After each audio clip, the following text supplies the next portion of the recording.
Hello, everyone. Today's story takes place inside a funeral home when four police officers were dispatched to investigate an active alarm. The story was told by one of the officers who visited this place, and it's one of the police stories that stood out to me the most over the years. It all starts on June 19, 2009. The time was around 8:45 p.m. The alarm is both motion activated and heat activated, which meant that something inside the building had triggered more than just a simple door sensor. Something had been moved and something was detected. The first officer on scene is a man that we will call Max. Now, Max, he had been a police officer long enough to know when something felt wrong, but he also knew that imagination could become dangerous on a call like this. When you're standing outside a funeral home after dark, hearing an alarm echoing from inside, it's very easy for your mind to start filling in the blanks. Still, Max tried to stay calm under this situation. He and the other officers checked everything from outside the building: doors, windows, garages, storage areas, and didn't find anything suspicious. No broken windows, no forced entries, or no open side door. Just absolutely nothing. The strange part was the front door. All four officers had checked it before when they arrived. They checked it together, and when they first did, it seemed to have been secure. Max's search partner, a young rookie at around 20 years old, had been assigned to watch the front windows. He was in view of the front doors the entire time, and nobody entered and nobody exited. But after the perimeter check was complete, the front door was unlocked and cracked open. The same door that had not been opened before. Max asked the rookie if he had seen anybody go in or out, and the rookie said no, and Max believed him, which made the situation a little bit more worse. Max had his own thoughts about what might have caused it, but he pushed them away. He told himself to think about the job and to think about the procedures, think about the possibility of it being a burglar, a malfunction, or maybe somebody hiding inside. He didn't think of ghosts and spirits or anything supernatural. Despite this, during the whole time, he silently prayed just to be sure that nothing would go wrong. Then, he and the rookie entered the funeral home to begin checking the inside, while the other two officers moved down the hallway to search the rest of the building. As they stepped inside, their guns were drawn, just like during any, normal interior building search. Their weapons had bright lights mounted on them, fresh batteries, and strong beams, enough to help them clear rooms properly. At first, Max and the rookie checked the front areas. The lobby, the viewing area, the mourning and display spaces, and everything appeared empty. But while moving around those rooms and moving through them, Max felt something he didn't want to say out loud. It felt as though somebody was watching them, not from one corner or from one doorway, but from everywhere. The rookie felt it too. He said that he was getting a funny feeling, but Max told them to just ignore it for now, because they had a job to do. But deep down, however, Max knew the rookie was not imagining it. That was because Max also felt it as well. After clearing the front area, Max tried to radio the other two officers.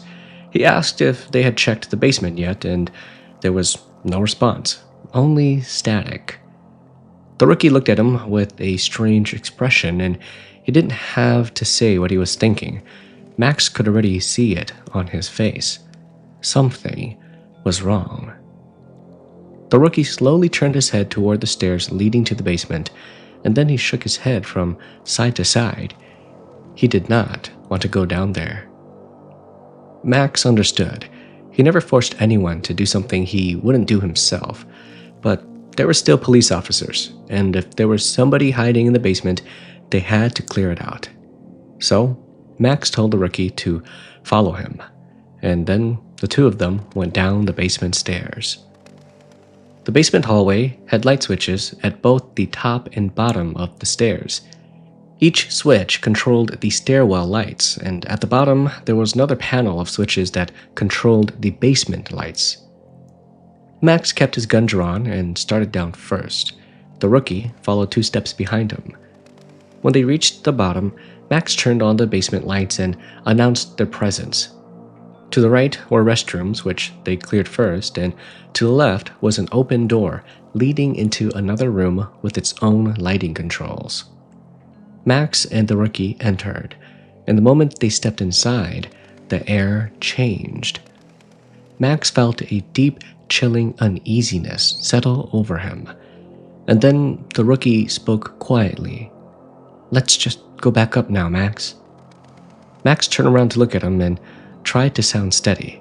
He told them that there was no need to fear, that fear was the mind killer, and to think happy thoughts, to stay close to him, and they would check the room, clear it, and get out as fast as they could. And that's what Max said, but what he felt was something else. The room was large, maybe 15 by 25 feet, with linoleum floors, with almost nothing inside. On the far side was a small elevator, and next to it was a pair of double doors. A sign on the doors read, "Cooler." This was a funeral home, and everyone knew what that meant. To the left, about halfway down, there was another stairwell leading upward. The stairwell lights were on. Max and the rookie began moving slowly across the room toward the cooler doors. Then Max felt it. Every hair on his body started tingling, standing straight up. A cold sensation spread from his knees down as if he were standing in ice-cold water. Not just cold air and not just a draft. It felt like water moving around his legs, rising and falling in waves. Then the rookie whispered, "Max, this isn't good. My feet are getting cold." Max turned slightly and asked the rookie if he felt it too, and that confirmed it. Whatever was happening was not only in Max's head. He leaned closer and whispered to the rookie that it felt like the room was full of people that they couldn't see, and all of them were looking at them. Then Max said the worst part. That feeling was getting closer. Max took no more than 2 steps forward, and then the basement lights suddenly went out. The room dropped into darkness, and the officers still had their weapon lights, and those lights were strong. Bright LED beams, fresh batteries, powerful enough to light up an entire room under normal circumstances. But now, they could only see about 10 feet in front of them. The beams were dimming, slowly dying, like something in that room was swallowing all the light. Max looked toward the stairwell, and the stairwell lights were still on, but something was wrong. The light from the stairwell did not reflect off the basement floor. It didn't shine into the room the way it should have. It looked like something was blocking the light from entering. Around the stairwell door, Max saw blurry shadows moving. Not solid figures, more like a haze. Dark shapes passing through the glow, creating a halo around the door. The rookie saw it too. The room was not empty anymore. Or maybe it truly had never been empty. Max made a decision. He holstered his gun and pulled out a separate 500 lumen flashlight. The rookie immediately asked why he was putting his gun away, and Max answered honestly. Whatever was in the room was already dead. Their guns could not kill it. And if they could not even see it clearly, their weapons were not going to help them. Right now, the most important thing that they needed was light, and they needed to get to the stairwell. But even the stronger flashlight, the 500 lumen one that Max had just taken out, it began to lose power very quickly. And the rookie said that he could see the haze around the door. He asked why the stairwell light was not reflecting on the floor and why it was not entering the basement. Max didn't have an answer. He told the rookie to grab his own gun belt and shine his light to the right while Max led them toward the stairwell. The rookie grabbed on, and together, step by step, they moved through the dark room. They reached the stairwell, and the moment they got there, both flashlights turned hot, and then they popped. The LED lights literally exploded, and that was enough. Max ran and the rookie ran behind him. They charged up the stairs as fast as they could, but something was wrong. The stairwell felt endless. The steps just kept going and going like they were running but not getting anywhere. Behind him, Max could hear the rookie yell out, asking Max where the top of the stairs were, but Max told him to not look back and to just keep moving. Then suddenly, the wall at the top of the stairwell appeared in front of them. They burst through and slammed straight into the wall near the doorway, and there, sitting on the ground, exhausted, were the other two officers. One of them was Lance, a good officer and a friend of Max. Lance looked shaken. He told Max that they had been trying to radio him and the rookie, warning them to not check the basement yet. They wanted everyone to meet up first. But Max and the rookie never responded, so Lance and the other officer went down after them. They had seen Max and the rookie go down the other stairwell about 15 minutes earlier. When there was no response after multiple radio checks, they decided to assist. But they had also experienced the same thing. They had gone to the basement as well, and then they had tried to run back up. Lance said that it felt like running on a treadmill, like the stairs would not end. And then he asked the question all of them were thinking. What the hell just happened to them down there? He told Max that while they were in the basement, they heard faint moaning and groaning. Then they saw strange, ragged-looking people moving around Max and the rookie. Not one person, but several. And just like Max had noticed, the stairwell light did not shine into the basement. It was as if the light itself had been stopped. All four officers sat there shaken, trying to process what had just happened. And then they heard a voice. The voice was calm, polite, and getting closer. A figure appeared in the hallway as if he had just materialized out of nowhere, and he said to them, "Good evening, officers. I didn't mean to startle you guys, but I'm the keyholder for this funeral home. Is everything okay? All four of you look tired. Is everything clear?"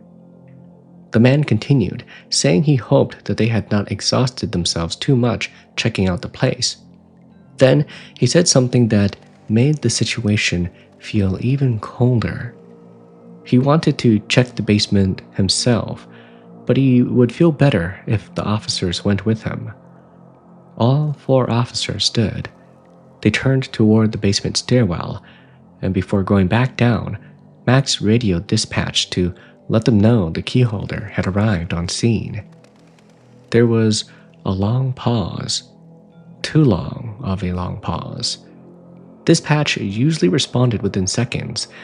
Then the dispatcher finally came back over the radio. They had just spoken with the keyholder. She was pulling into the parking lot right now.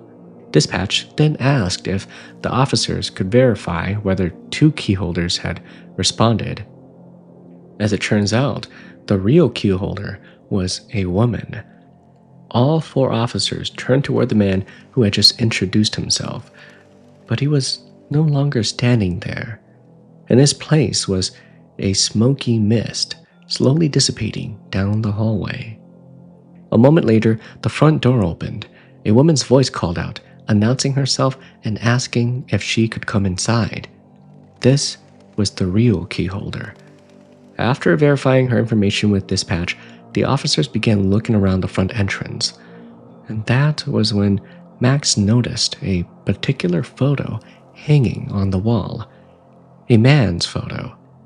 He asked the real keyholder who that man was, and she explained that he was the original owner of the funeral home. She told him that he had died a long time ago, and then she said something that made everything connect. She said that she had never liked going into the basement alone, and that it always gave her the chills. She always felt like someone was watching her. And the man who appeared to the officers, the one who had asked them to go back down into the basement with him, looked just like that man in the photo.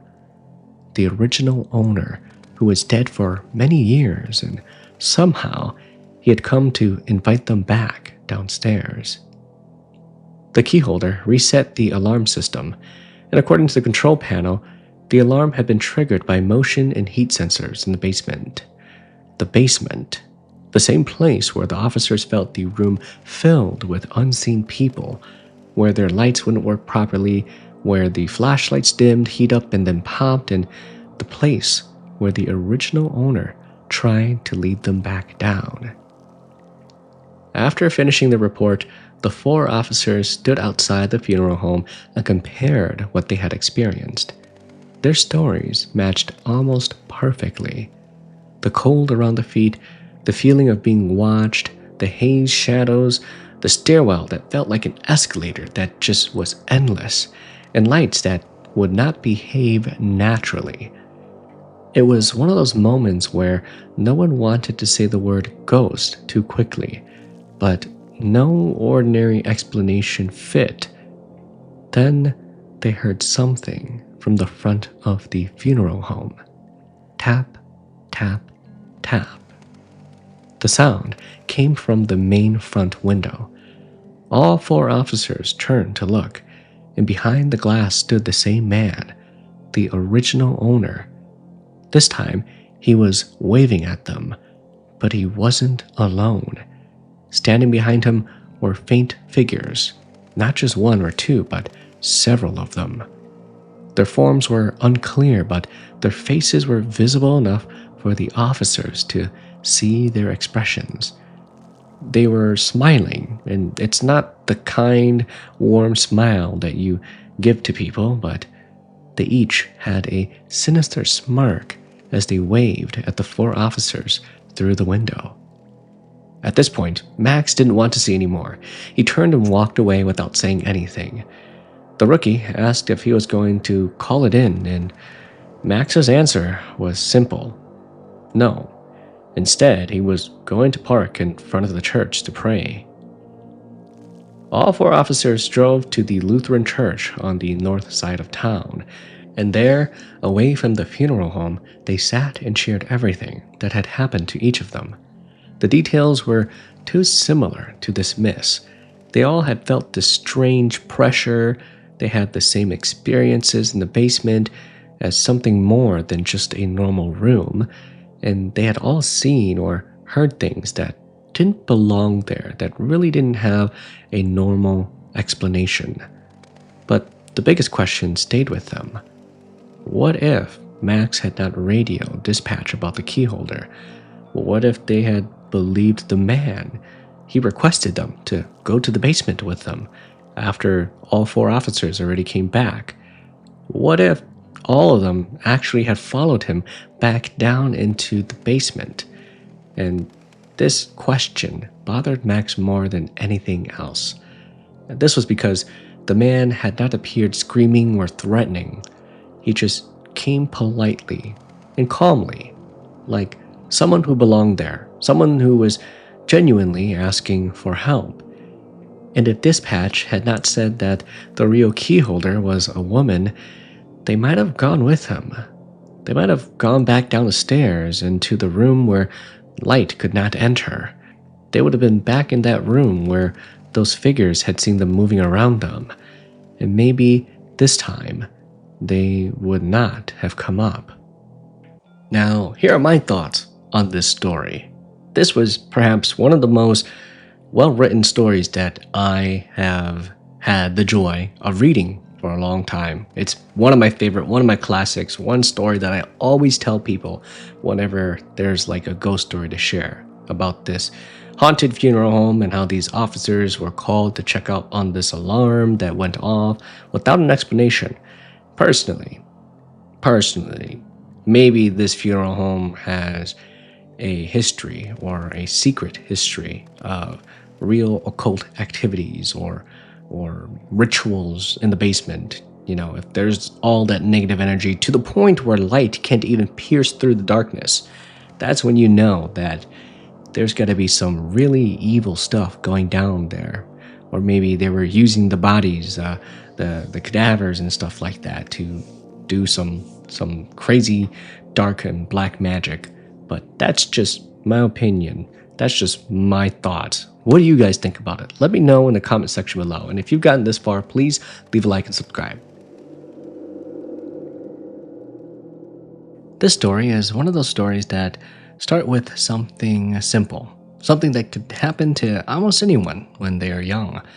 Two childhood friends, a hot day after school, and a trip to swim at the reservoir behind the village. Well, I don't have friends like this, and I've never done anything like this, but this seems like a pretty normal childhood kind of thing to do. However, what happened there did not end that day. Whatever happened, it followed those two friends for many years. By the time the warning signs became impossible to ignore, it was already too late. This story happened to a man, let's call him Mike, and his closest friend, Jack. Jack had been his friend for as long as he could remember. Their houses were the same community, so when they were kids, they were always together, and they played together after school, ran around the village together, and basically, they grew up like brothers. But one afternoon changed both of their lives forever. On that day, the weather was extremely hot. After school, Mike invited Jack to go swimming at the reservoir at the back of their village. It was the kind of thing that children did without thinking too much about the danger. And Mike was pretty confident. Maybe he was a little too confident. He had been a strong swimmer ever since he was young, so he swam farther and farther out, believing that he could handle it. But at some point, his strength was starting to fade. His arms became heavy and his legs stopped helping him. And then he realized he was too far from the shore. Mike began to sink. He tried to fight his way back up, but it felt like something was pulling him down from below. Not just the weight of the water, not just exhaustion, but something else. Something underneath him. And right when he thought he was going to die, Jack reached out to him. He grabbed him and pulled him up. He struggled to drag him back toward land, fighting the water, fighting exhaustion, and fighting whatever had almost taken his friend. Mike survived, but Jack paid the price. After that incident, Jack had to stay at the hospital for several days because he had swallowed a large amount of dirty water. His lungs were badly affected. Mike, strangely enough, was fine. His body recovered quickly, but after that near-death experience, something changed in him. He began to sense things. Mike would see things that other people did not see. He would smell strange scents with no source.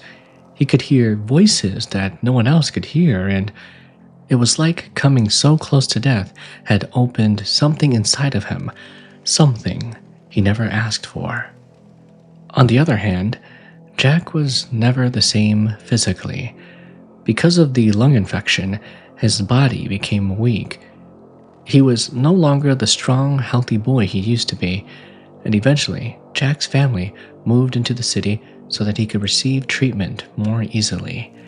And after that, the two friends drifted apart. Years passed. Almost 6 years went away, and then fate brought them back together. If I had a friend like that, I might have moved away too because he was being stupid and almost got me killed. There's this one story of one of my friends who was taking gym class and they were swimming, and so one of the other students was drowning on the deep end and he jumped in to try to save him. But that student there, that classmate, instead of using him as a support, was instead grabbing onto him so hard and pulling him underneath the water and pushing him down just so that classmate could survive. And then because of that, the gym instructor saw that, so she dived in and saved both of their butts. So yeah, don't Yeah, don't do stupid things like that, guys. Let's continue the story. Mike later enrolled at a vocational institute, and that's where he met Jack again. By chance, they were studying in the same department. At first, it must have felt like life was giving them a second chance. They became close again, just like when they were young, and Mike apologized to Jack and thanked him again and again for saving his life all those years ago. Jack accepted his apology and they moved forward, and for a while, everything seemed pretty normal. But then, the dreams began. Around their second year, Mike had a strange dream. In the dream, he walked into a funeral. The atmosphere was heavy with grief. There were people sitting around crying, and in the middle of the pavilion was a black coffin. As he walked closer, he saw the photograph placed in front of the coffin. It was Jack. Then, water started overflowing from the coffin. That detail was what terrified him most.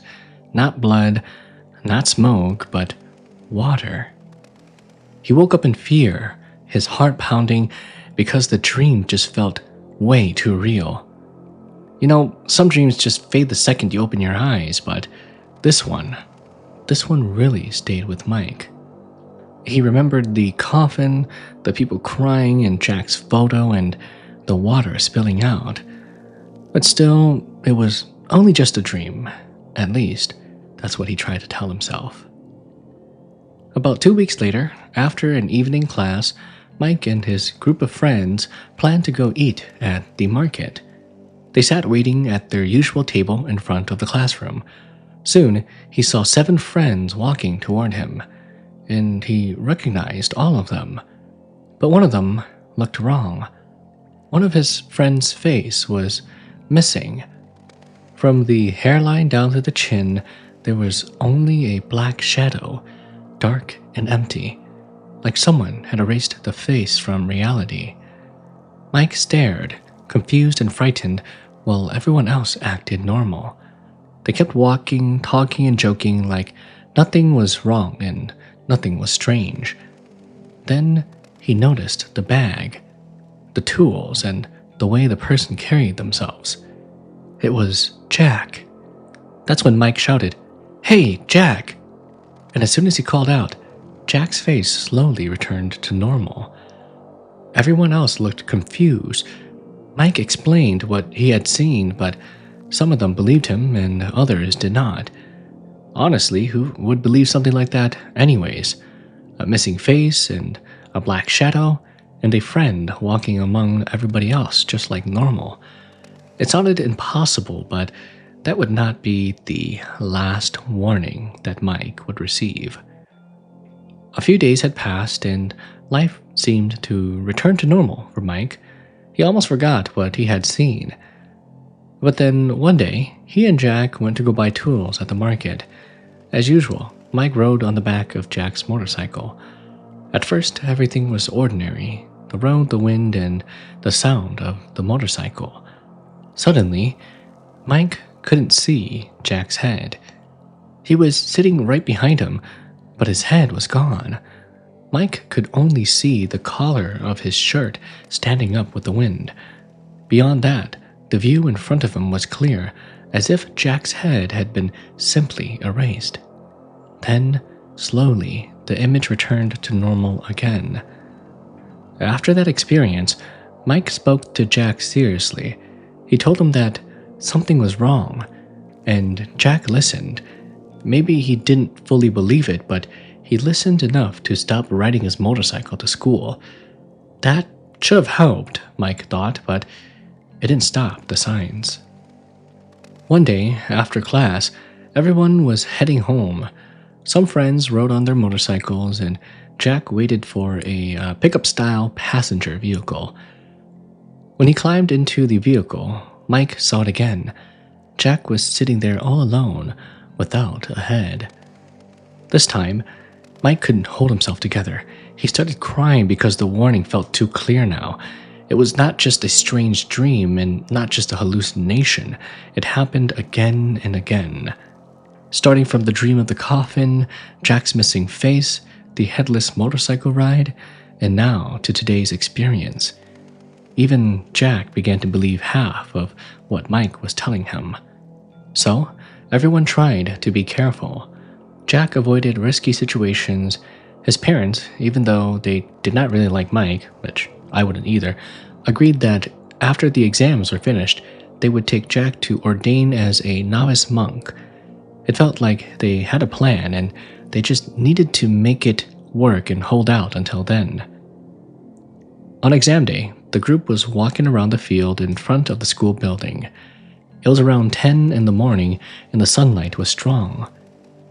Mike looked at the ground and everyone had a shadow, except Jack's shadow had no head.